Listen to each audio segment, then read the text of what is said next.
হে আল্লাহ রসুল, কুরবানিটা কি? নবীজি বলছে সুন্নাতু আবিকুম ইব্রাহিম, তোমাদের পিতা ইব্রাহিমের সুন্নাত। কুল্লু নাফসিন যায়িকাতুল মাউত, প্রত্যেক প্রাণীর মৃত্যুর স্বাদ গ্রহণ করতে হবে। এই পৃথিবী থেকে আমরা থাকার জন্য আসছি বলেন, আমাদের চলে যেতে হবে। এই পৃথিবী বড়ই স্বার্থপর, কাউকে থাকার জন্য জায়গা দিবে না, কাউকে জায়গা দেয় না, কাউকে জায়গা দিবে না।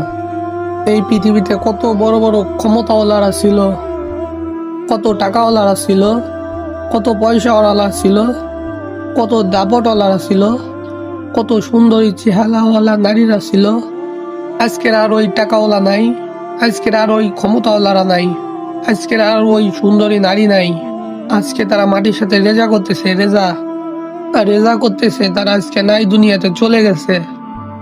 অতএব দোস্ত গো, বুজুর্গ, তুমি কোন দুনিয়ায় সামনে, তুমি কোন দুনিয়ায় রঙে রঙিন হয়ে গেলা যে তুমি আজকে নামাজকে ভুলে গেলা? তুমি কি একটাবারও কল্পনা করো নাই, তুমি কি একটাবারও চিন্তা করো নাই যে দুনিয়ার জন্য তুমি নামাজকে ছেড়ে দিচ্ছ, যে দুনিয়ার জন্য তুমি আল্লাহকে ছেড়ে দিচ্ছ, যে দুনিয়ার জন্য তুমি রাসূলকে ছেড়ে দিচ্ছ, সেই দুনিয়াই কিন্তু তোমাকে লাথি মেরে দুনিয়া থেকে বের করে দিবে।